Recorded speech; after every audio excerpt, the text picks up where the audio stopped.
counting change, right? We were talking about it last night. So in Singapore, we have several denominations for coins, right? What are they? 50 cents, 20 cents, 10 cents, 5 cents. I'm not sure whether 1 cent still is around. So let's say it is. It doesn't matter whether it is or not. The problem has a solution with or without, right? So I want to find out in how many ways can I return change to a certain amount, right? Let's say $1, right? So one way of returning change would be to give back two 50-cent coins, right? Another one would be to give a 50, two 20s, and a 10, right? Now, we will consider this way as a set of coins, right? So the order of the coins doesn't matter, right? If I first give a 20 and then a 50 and then a 20 and a 10, that's the same as first giving a 10 and then a 20 and then a 50 and a 20, right? So we don't want to count multiple times just because the order is different. So this is a classic problem-solving problem, right? So what we want to learn today is a little bit about problem-solving, and I'm going to create here a new folder. Not there.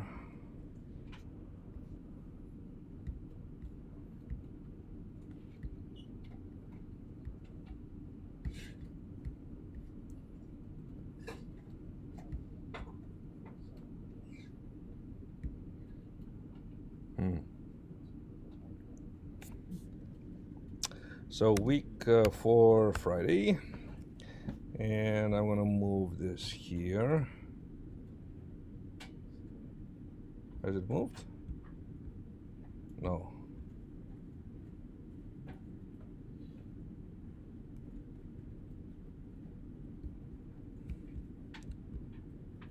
Okay, I'm gonna move it from here.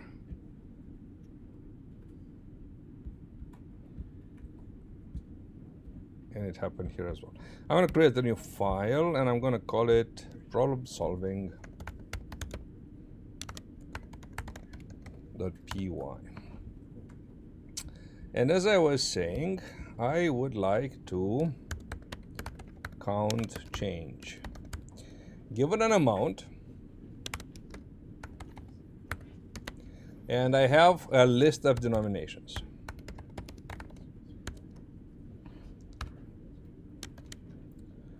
All right. So how do you do this?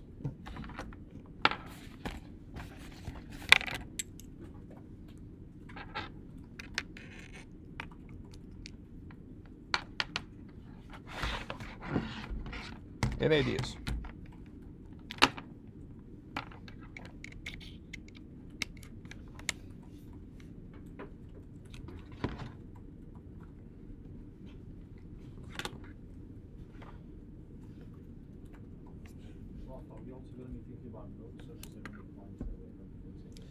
No, just, well, it doesn't matter, right? I mean, I can say $100 and I can represent $1 as 100 cents, and then I don't know what else, $2 as 200 cents, right? So it really doesn't matter whether I have nodes or not, right? Thing is, I don't want to be confined to a certain set of denominations, right? The set of denominations will be arbitrary. So a potential invocation of this would be count change, right? 100, which represents $1. And for Singapore, I would have 50, 20, 10, 5, 1. Yeah, and I would expect the return of this to be the number of ways in which change can be returned.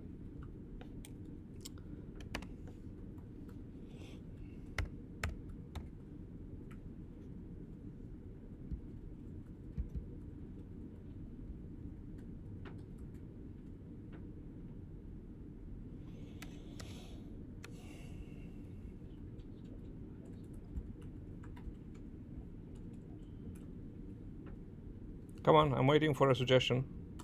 We have to start from somewhere. How would we approach this problem?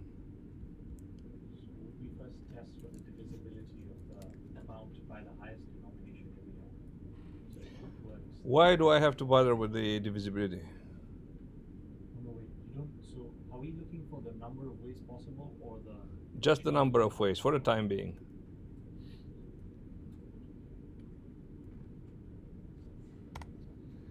Okay, so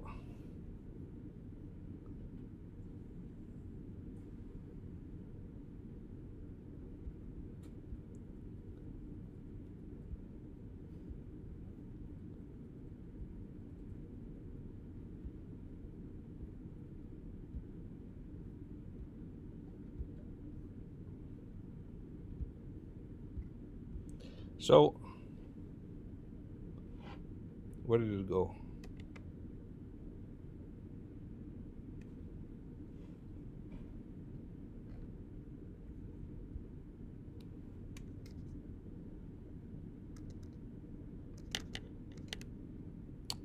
Such an annoying.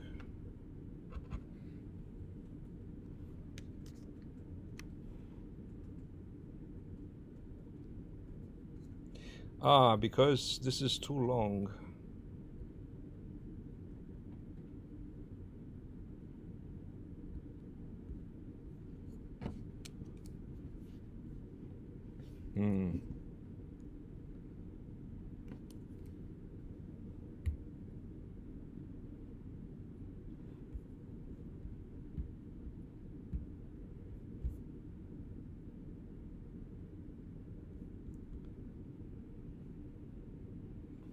Okay, so we can actually draw here, I think. All right, so I have an amount of 100. Yeah. What choices do I have?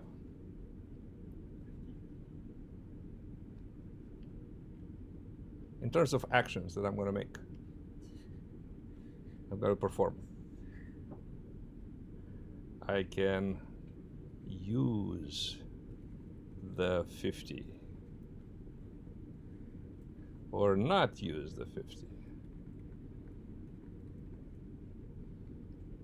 If I decide to use the 50, it means that I have added a 50. So I'm going to start computing a partial solution, right?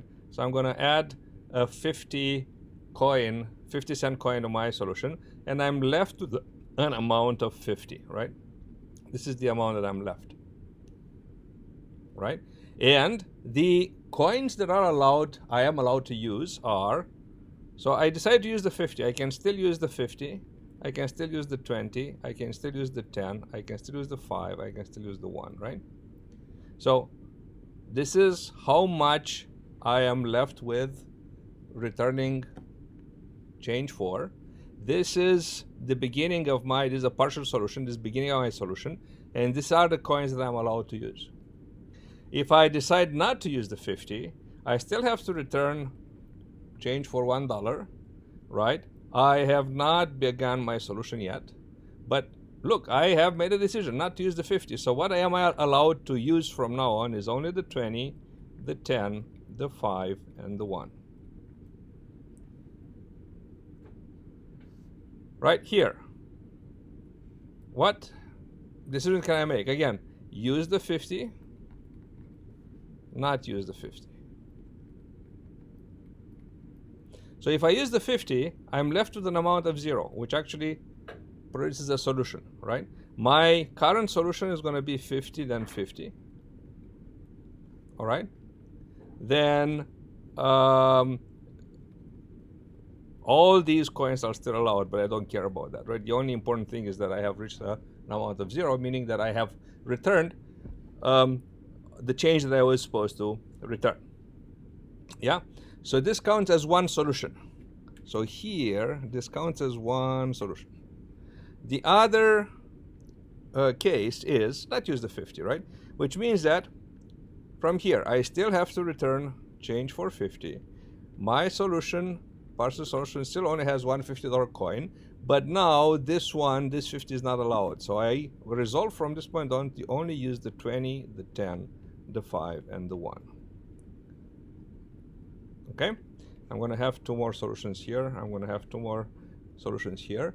Some of these branches are going to lead me to negative amounts. I'm not going to reach zero. I'm actually going to go from a positive value to a negative value. That means that I have already overshot, and I don't have a chance on that path of reaching a solution. So that that point is going to count as zero solutions, right? So this counts as one whenever I get to a minimum or to a negative amount to return, right? That amount can only decrease. So if I have overshot the value of zero, that's going to count as zero solutions. Yes, and I have to add them all.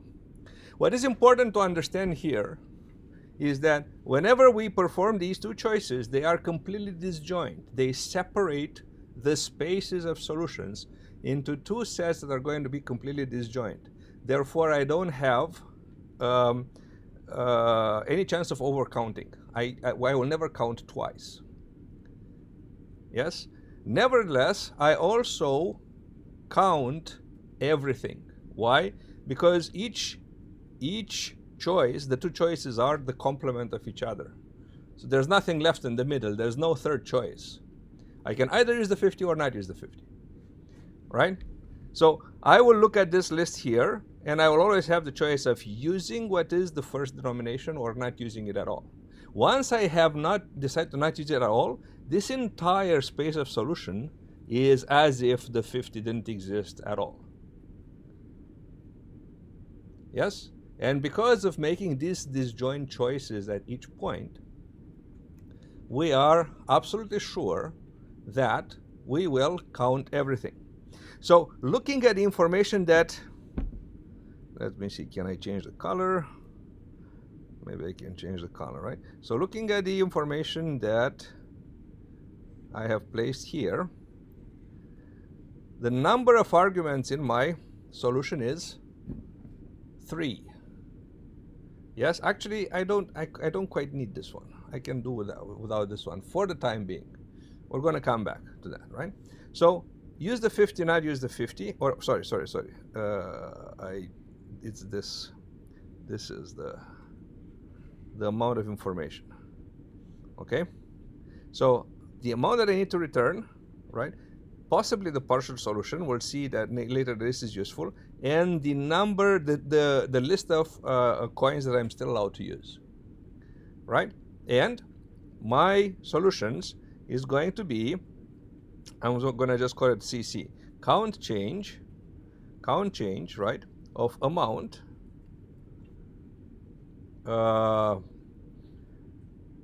and some list of denominations is going to be equal to CC of amount and the tail. I decide not to use the first denomination. Sorry, I decide to use it. So amount. How do I delete? Well, I'm gonna just delete like it was pen and paper. Amount minus L0 and L plus count change of amount. So this is when I use the first denomination, right? So I continue to use it, or I decide not to use it. So I haven't paid anything, but I am going to not use the first denomination anymore, right? So the sum of these two is equal to the solution to the original problem. Does it make sense?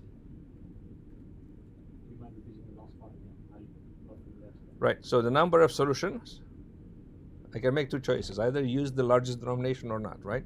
So I'm assuming that all denominations are in this list in decreasing order, right? So the number of ways of returning change is, I can make one of two choices, right? Either use the largest denomination or not use it. If I decide to use the largest denomination, right, it means that what I have to pay is A minus the amount for the largest denomination. And I can still use all the denominations. I decided to use the largest denomination. Plus, the other choice is to not use the largest denomination. So I haven't paid anything. I have the same amount to return change for, but the number of denominations has become smaller. I will have two base cases now, right? Yes, I will have two base cases. One, when this amount, three base cases actually. When this amount has become 0, that means I have a solution. I kept paying until I paid everything. I'm exactly at 0, right? The other is when this amount has become negative. So I overshot the 0. So for instance, I'm at 10 and I'm trying to use a 20-cent coin, so I suddenly go to minus 10, right? So it means that the coins that I have collected so far don't amount to the $1 for which I was supposed to return change. So that counts as 0 solutions. Yes? And the other one is when this list here becomes empty, right? And what is left, right? It's empty and this amount is positive. Because if this amount was 0 or negative, it would have been one of the other two, right? I have discussed the case when A is 0, A is negative, and then A is positive and the list becomes empty. Yeah? And if that happens, it means that I run out of denominations, but I haven't reached the value of 0, so that also counts as 0 solutions. Yeah? So this leads to the following solution. If equals 0, return 1 is less than 0, 0 solutions, right? Else if len denominations equals 0, the list is empty,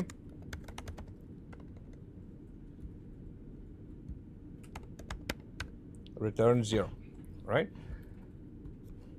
And finally, else, all right? And let's just, so actually, else if is combined into elif. Let's learn this right now. And else, we're going to say return count change minus denomination 0 and denominations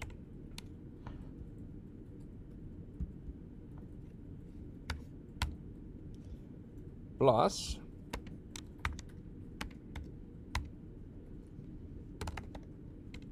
count change amount and denominations from which I remove the first element.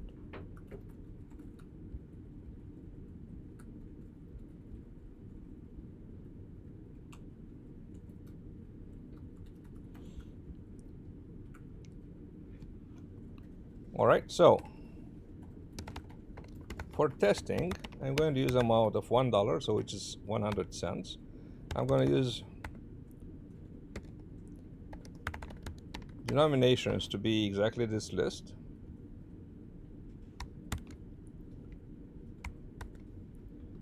And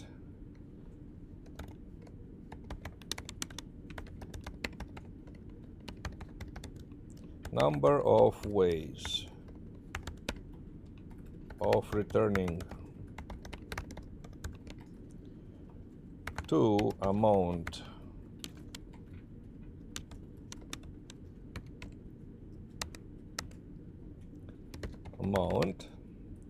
with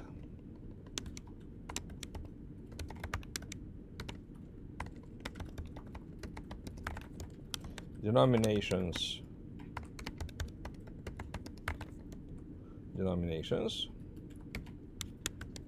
is count change, and we should say here amount, and here we should say denominations.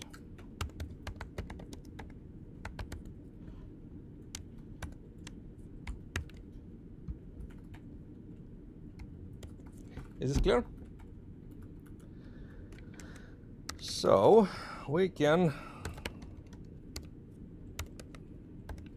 run this program. All right, and we see that we have 343 ways of returning change. If we were in the United States,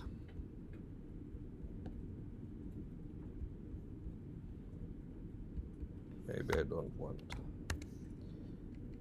this column here. If we were in the United States,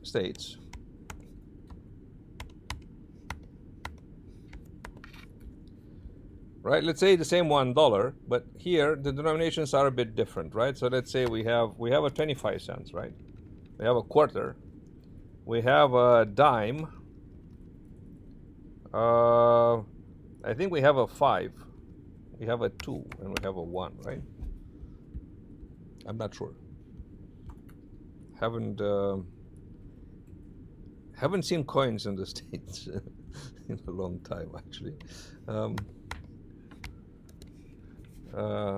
And neither have I in Singapore, as a matter of fact. All right, so let's run this as well. So you see that the number of ways of returning change in the United States is a lot larger. Now, this number is so large because we have the 1, right? If we remove the 1 and the 2, I think in Singapore there's no 1 anymore. Is there a 1 anymore? Right, this number would be a lot smaller. All right, so we have only 49 if we don't have the 1, right? And the same. I'm not sure in the States, but if we stop here, right, we have 40 ways of returning change. Now, one thing we might want to make sure of is that these solutions are correct, right? We would like to enumerate the solutions.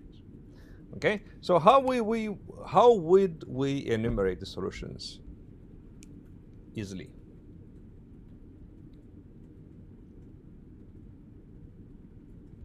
So I'm going to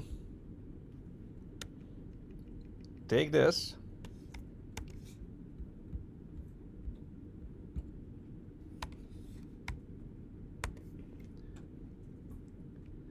and I'm going to rename it as enumerate change.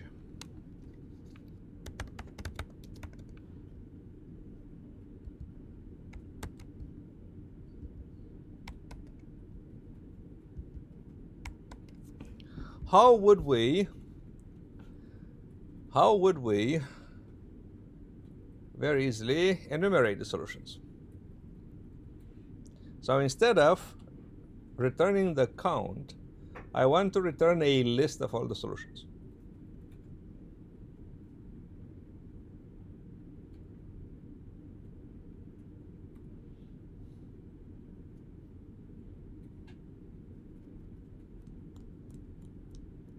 So this is a bit tricky, actually. It requires a generalization.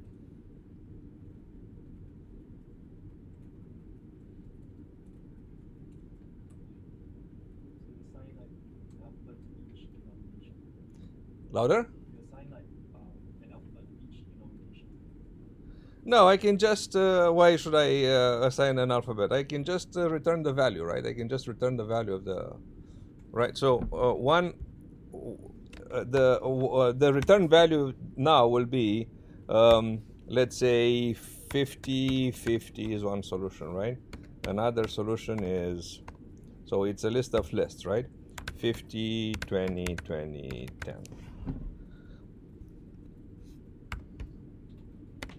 And so on. I don't need to assign a letter to a denomination. I can just return the denomination itself.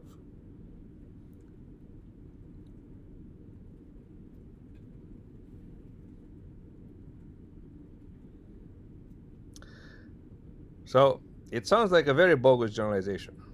You see, I'm going to say, instead of getting the list of solutions, I want to get the list of solutions prefixed by an arbitrary list. So instead of getting the solutions 50, 50, and 50,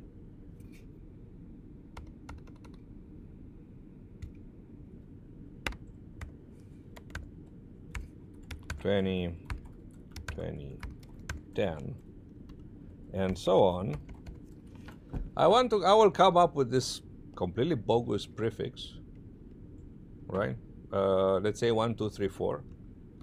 And I want to have 1, 2, 3, 4 in front of everything.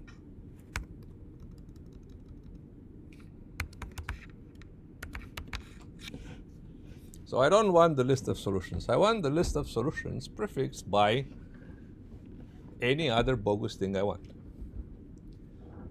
Okay? Obviously, when this bogus thing is the empty list, I get exactly what I want, right? How does this help me?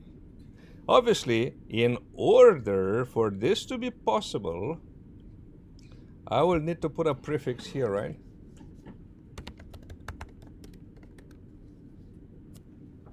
I will need to put a prefix there, right? Which prefix will be empty list whenever I actually want to run the real thing. Yes? So what do I want? I want my solution being prefixed with whatever I want, arbitrary prefix. So now, because I have a prefix here, all right, I'm going to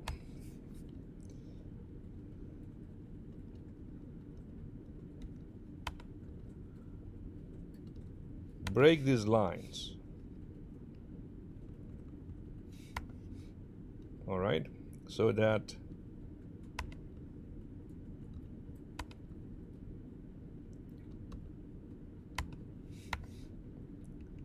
now I need a third argument here, right?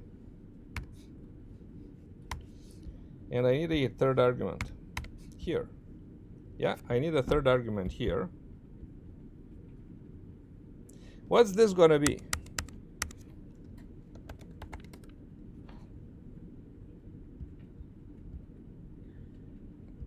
So from this original prefix, what do I do here?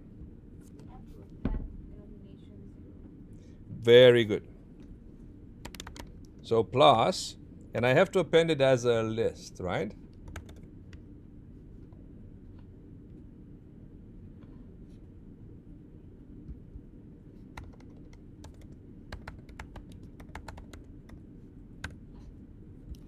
You see, I just used denomination 0. Yes?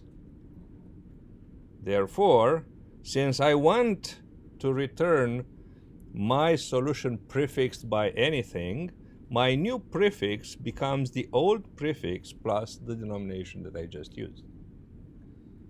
So suddenly, this generalization, which seems very bogus, becomes very useful. How about here? Here I haven't used anything, right? So it's just going to be the prefix. Okay? Now remember, we're not returning numbers anymore. We're returning lists. So if the amount is 0,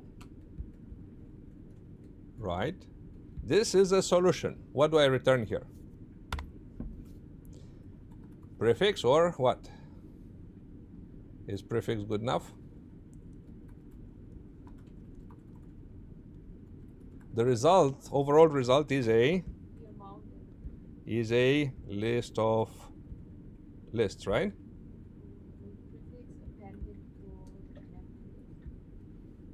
Which is just prefixed as a list, right? So I don't return the prefix, I return the prefix inside the list. Right? So the idea of returning the prefix is very good, just that I have to return a list of lists. Yeah? If amount is less than 0, this counts as 0 solutions. So I return the empty list. There's no solution inside. And again, here. Now let's learn something else while we're here. Right? So I'm saying, well, elif amount is less than 0, return. elif, right? So the return value here and here is the same, yeah? So instead of using two elif statements, I can join these with an OR. Yeah.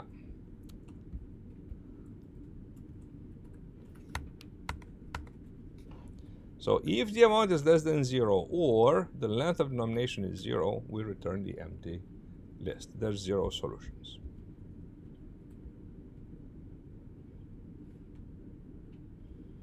Yeah, otherwise, enumerate change. So it turns out that actually, because this prefix, its intended value is always the empty list, this is actually a helper, right? So I'm going to make this into a helper.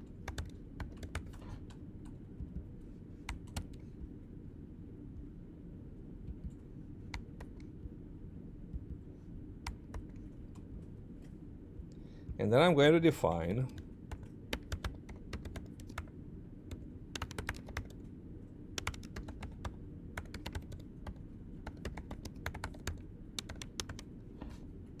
and then I'm going to make this helper hidden inside, right?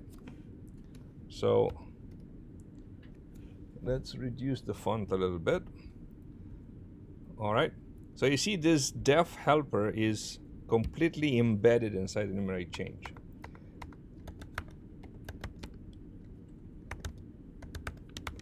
And we're going to return the helper of amount, denomination, and the empty list, right? The desired prefix is always the empty list.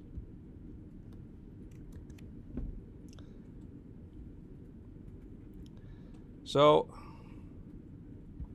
let us, so I reduced the length of the denominations because I was going to print them, and we're going to print lists of about 40 elements. That's long enough already. All right, so we want, instead of count change, we want enumerate change. And then instead of number of ways, I'm going to say the ways of the change to amount, the ways. And R, let's be grammatically correct.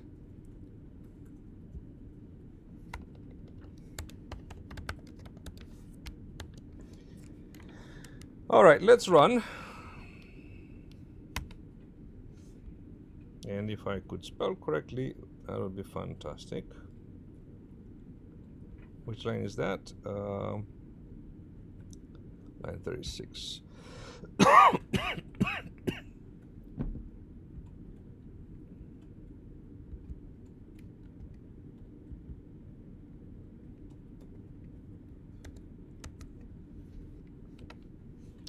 Okay, so we see the solutions, and then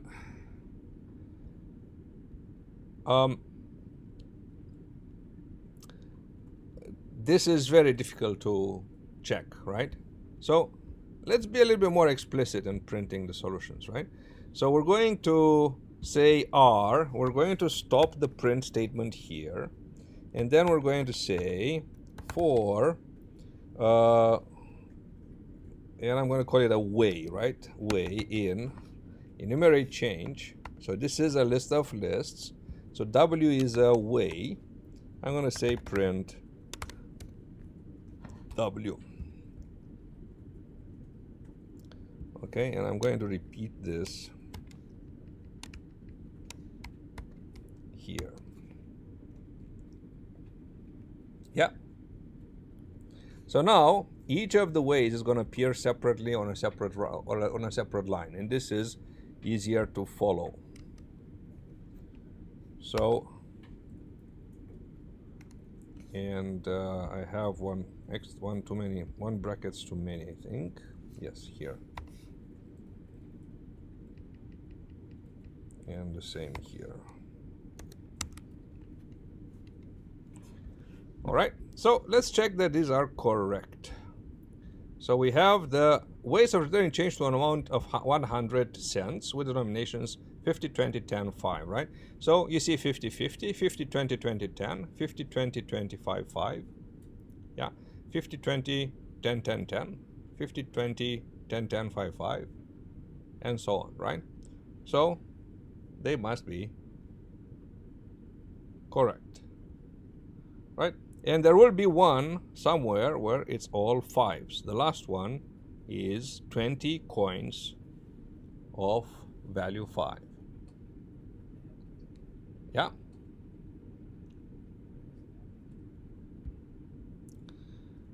For the American denominations, 50, 25, 10, and 5, right? We go in some way. 50, 50, 50, 25, 25, 50, 25, 10, 10, 5, right? And so on. They're very well aligned. Notice that there's no repetition. Okay, it's very easy to see that there's no repetition because they always come in decreasing order, right?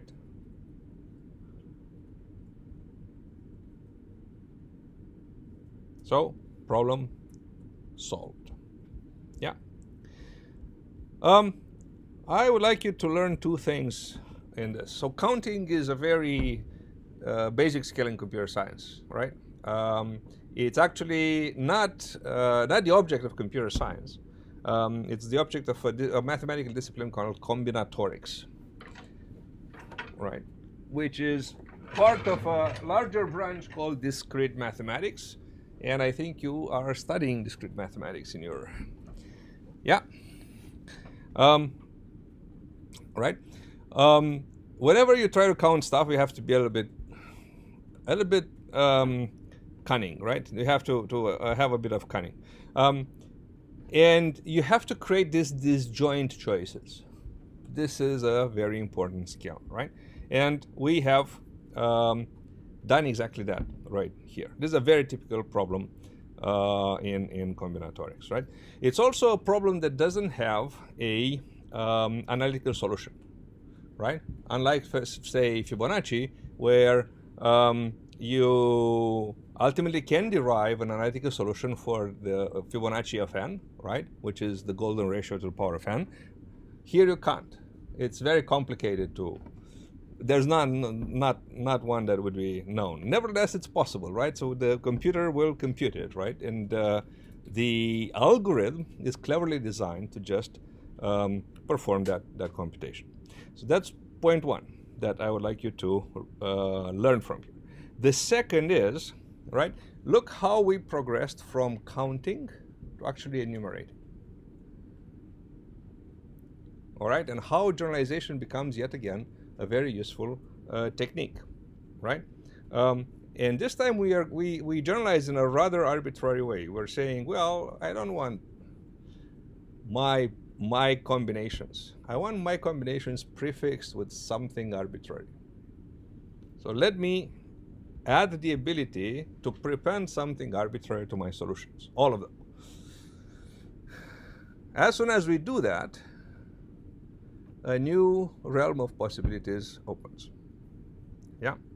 So we're saying that, well, if I'm going, this is arbitrary prefix, which is supposed to become prefix plus solution, then since this is part of the solution, this should be added to the prefix, right? And then because that argument is there, I have an opportunity, I have a possibility to accumulate the partial solution. Cool. Let's apply the same technique to the Towers of Hanoi problem, right? So let me bring back the problem of the Towers of Hanoi, which I think we talked about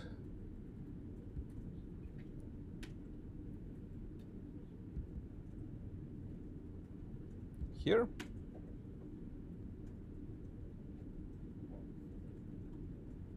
Yes. So let's take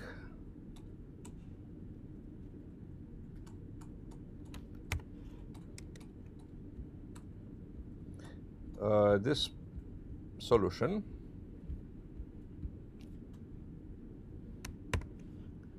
And let's say I want to transform it into enumerate Hanoi. I would still call it Hanoi. Right? So instead of printing on the screen, instead of having this print statement, I would like to return the list of moves.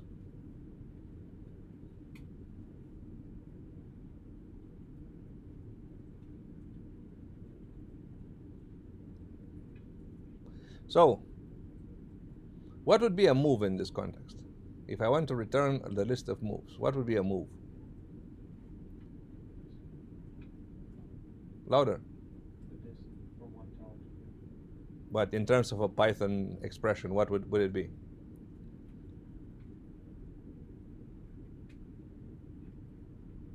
Would it be a number? Would it be a string?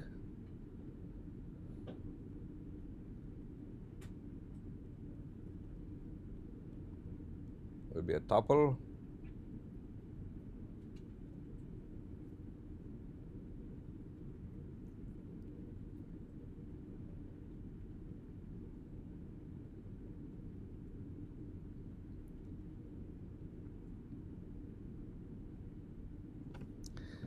So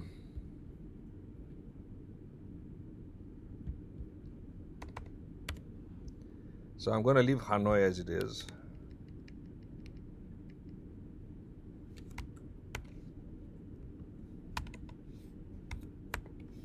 And I'm going to call this one enumerate Hanoi.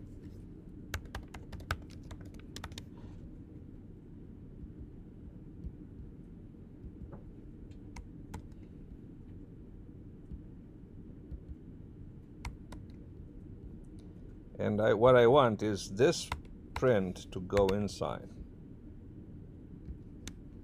So a move has a source and a destination, right? It's two elements, so it has to be a pair, it has to be a tuple. Yeah? So assuming that the result of this is a list, right?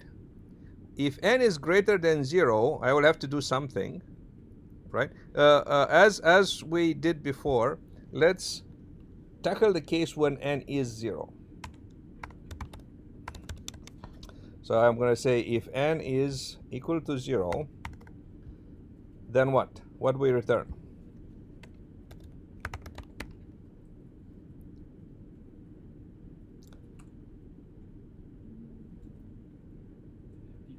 The empty list, very good. There's no moves to be made when there's no disks. The solution is there already. Now, otherwise, I'm going to return. So helper returns a list, which is the partial solution for moving n minus 1 disks, right? Then instead of printing, I'm going to return the pair from A to B, right? But this has to be appended to the helper, to the first part, right? So we're going to put it as part of a list. Yeah. And append it. And then we have to move the other n minus 1 disks yet again. And this is it, right? Now instead of just invoking helper, we can return helper, and we're done.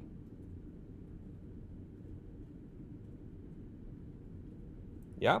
So the old problem prints the solution, which is not ideal, but it was the best we could do at the time with the knowledge we had.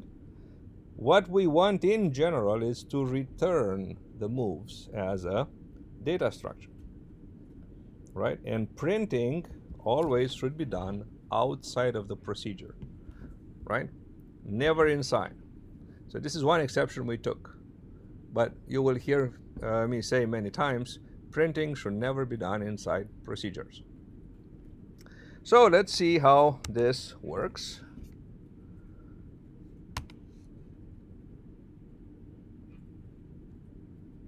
Indentation error. we want a backslash here. Well, maybe not. Maybe, how does it look if I go back to big font?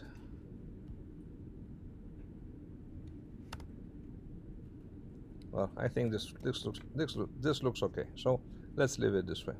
So let's go back here, and all right, this is the solution, and this is the solution from the old problem, right? And notice that the solutions are identical, but this one uses printing, which is not what we like.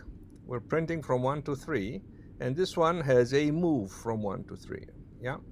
Then we have 1 to 2 here. Sorry, 1 to 2, then 1 to 2 here. Yeah, and if you can check them one by one, there is a one-to-one correspondence. Okay, this is the way we want it, right? We want a procedure to return an object. We don't want to print from inside the procedure. Now, what if from this solution we want to have this output? What should we do?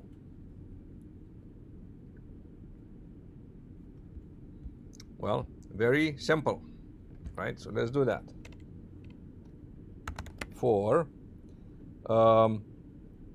So we're going to say source and destination in enumerate Hanoi. Let's say 4. So notice that if the elements of this object are pairs, I can actually match on both the source and the destination. Both the first element and the second element of the pair. I can say print move one disk from source to destination. And that should do it. Okay, and we have the same solution, right? But we have the same solution by performing a print outside of the procedure, right? This is completely outside of the procedure. Does it make sense?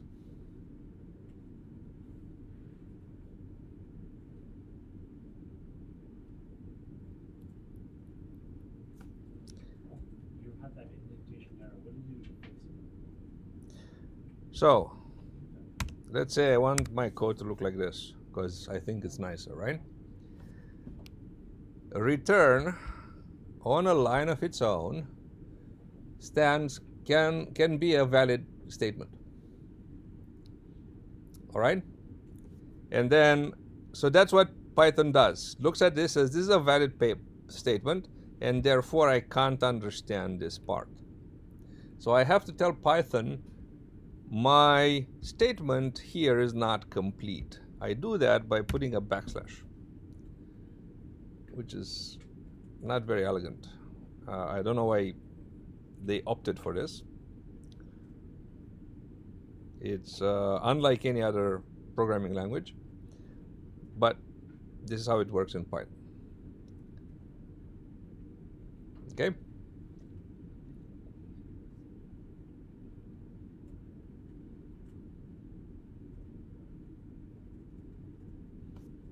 Alternatively, if you don't like this, I can put brackets. I can put a bracket here, and I can put another bracket here. This also works fine, and it's probably more readable, easier to understand. Cool?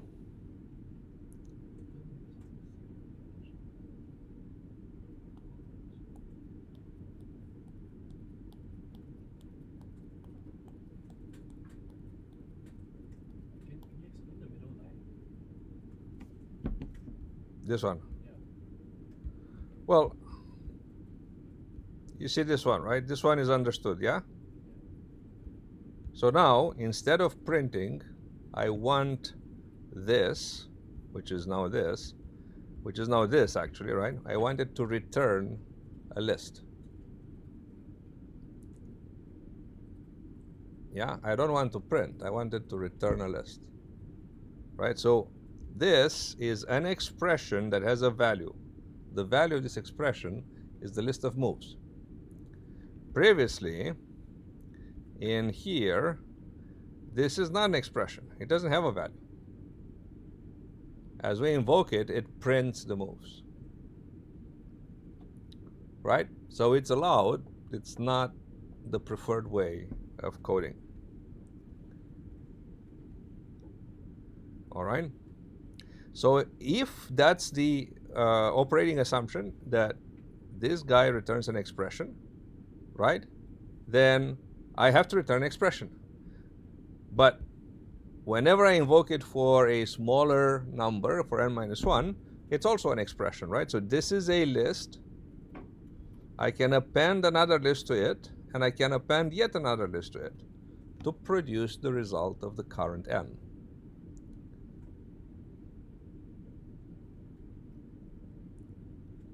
So previously, I would print 2 to the power of n minus 1 moves. Then I would print the current move. Then I would print another 2 to the power of n minus 1 moves.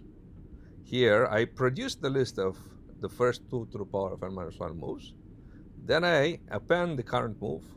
Then I move another 2 n minus 1 disks, performing to the power of n minus 1 moves. Yeah.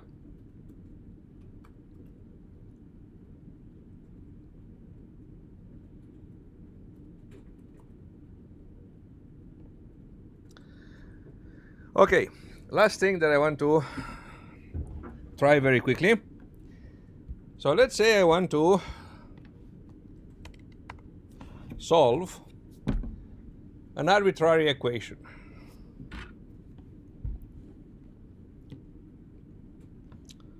Let me try to do.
I don't know how to, but anyway, it seems like I managed to, oh, I didn't manage to delete.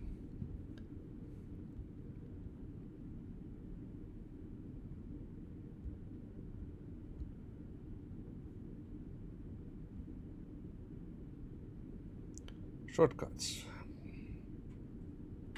Clear screen, delete.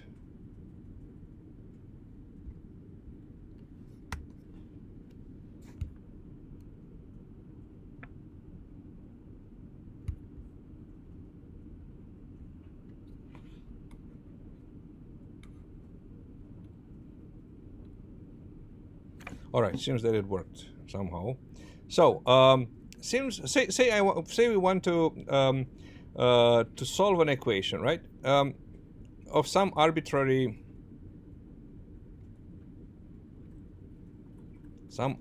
function.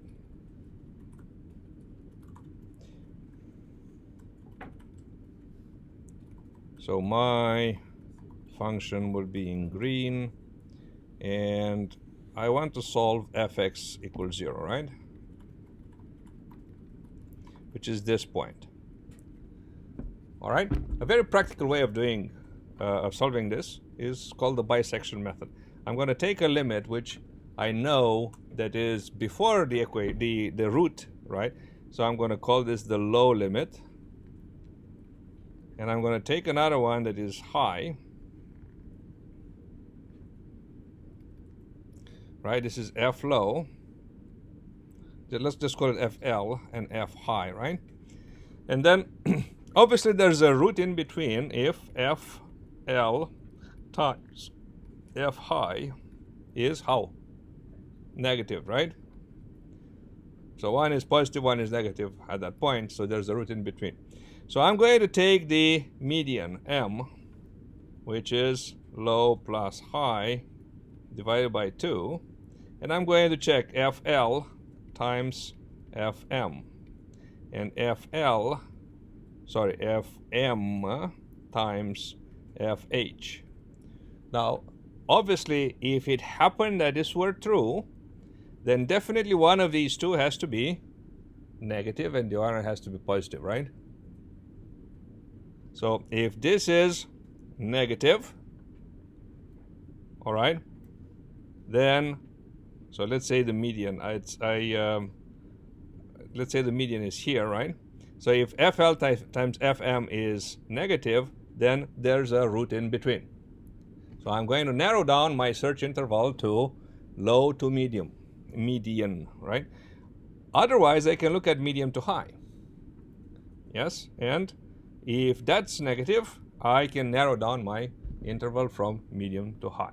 And I can keep narrowing down until when?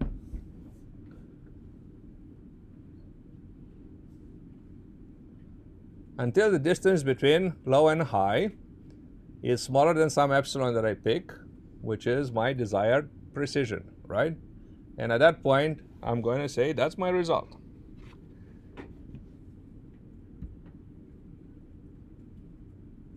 I think I'm done with this. Let's just quit. So let's do our last thing of the day, solve. So we're going to take in a function, all right? And we're going to learn something now about functions. There's a low limit and there's a high limit. Okay, so notice that f, so far we've looked at f at arguments to procedures being numbers, strings, lists.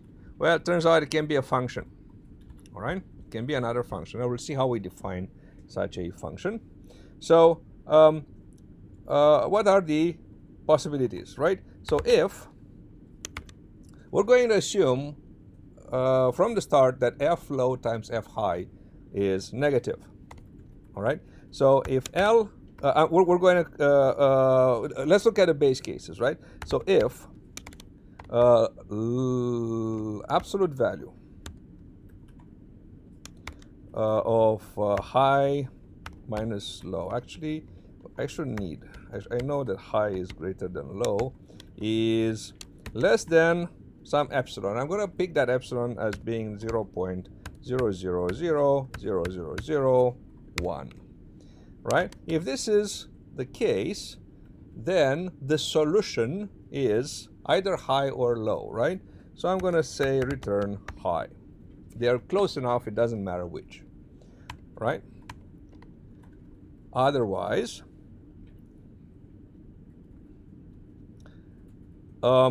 if f high, what are the other possibilities, right? Either high minus low is less than, or f high is already 0 just by chance, or f low is already 0, right?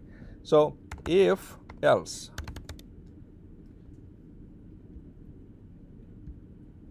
and you know what, because I have return here, so we keep saying if else if because it seems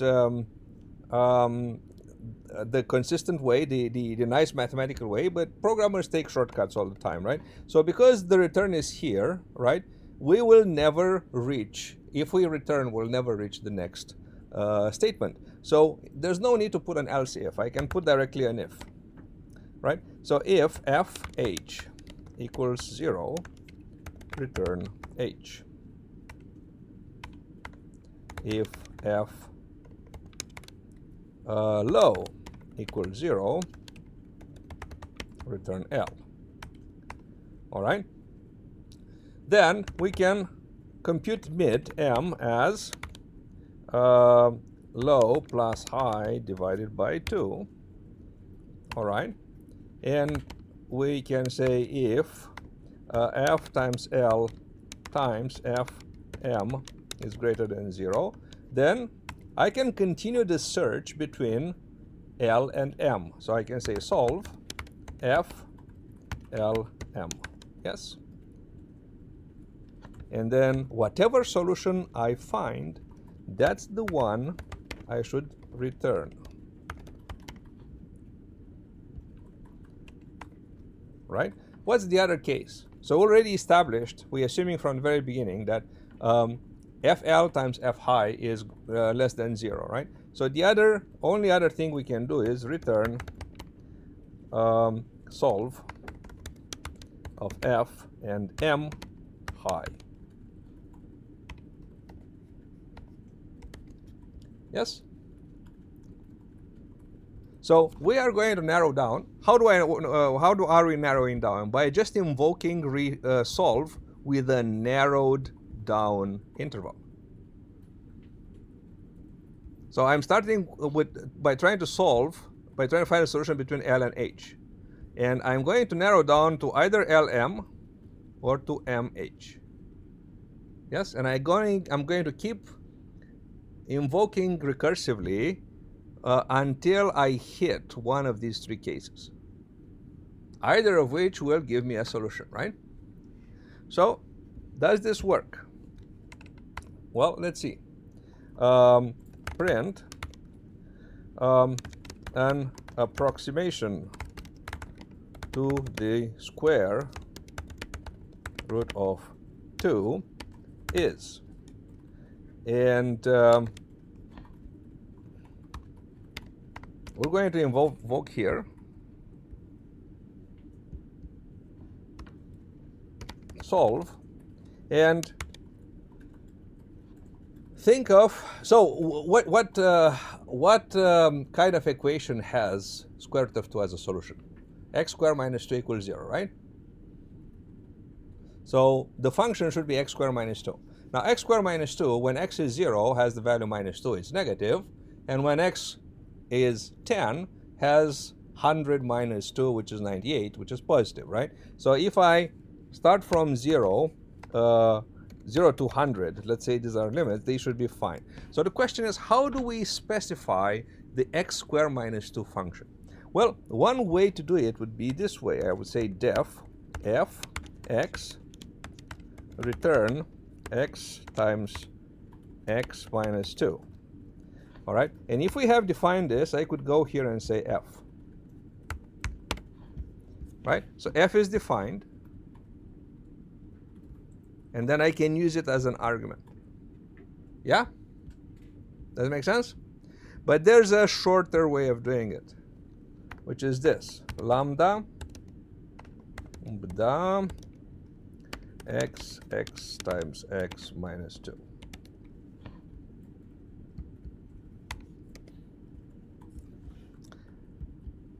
Is this clear how it works? This is a nameless function, right? In this form, I am forced to give a name to f.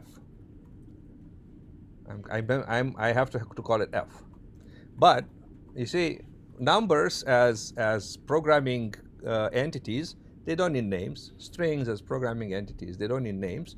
Why should functions require names? So I should have a way of specifying functions that doesn't require me to provide a name for the function. Yeah? So this is the way. It is called the lambda notation.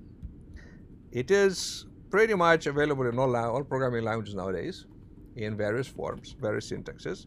It originated with an algebra called the lambda calculus, sometimes in the 30s. Lambda calculus is a mathematical discipline.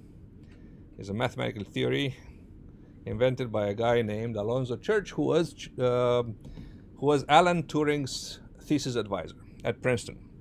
Alan Turing hopefully you know who that person is, right? If there's one computer scientist you need to know about, that's Alan Turing. So the PhD advisor of Alan Turing was the guy who invented this notation. His name was Church. He did quite a few other things that he is quite famous for. So I'm going to erase this, and this is the square root of 2, right? Now, let's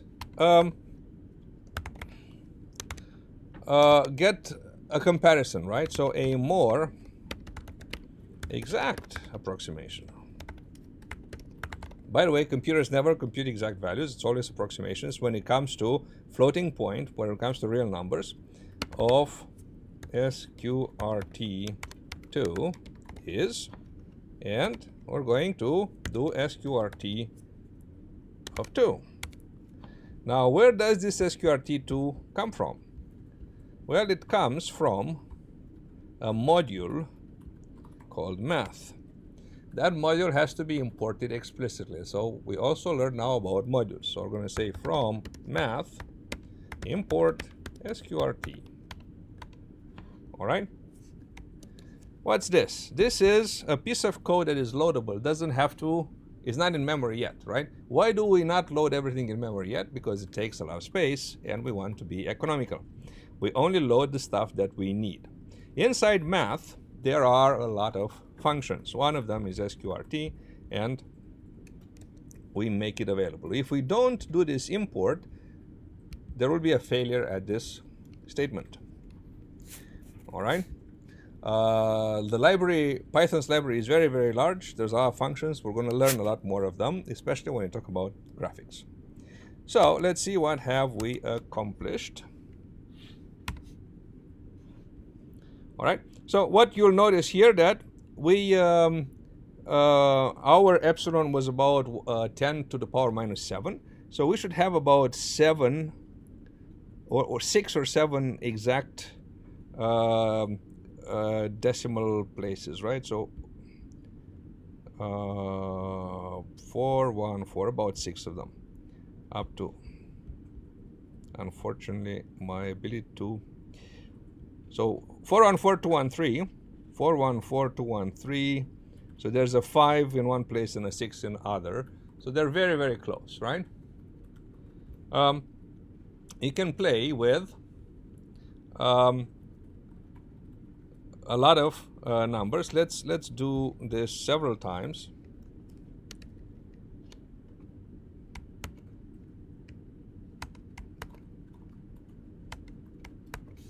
So I'm going to try it for 3.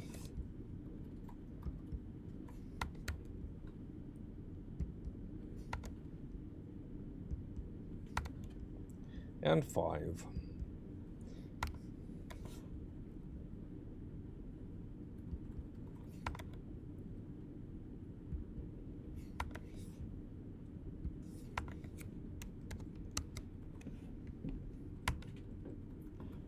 So there you go. All of them have about 6 decimal places that are correct. Okay? And this is a very simple way of solving equations. All right, arbitrary equations. You can try transcendental equations, which would not have an analytical solution. They will nevertheless have a numerical one. And this is when computing starts to be fun as a scientific tool. Okay? The one thing that I want you to remember from here is that we can use functions in this way. Lambda expressions. Cool? Cool. Questions?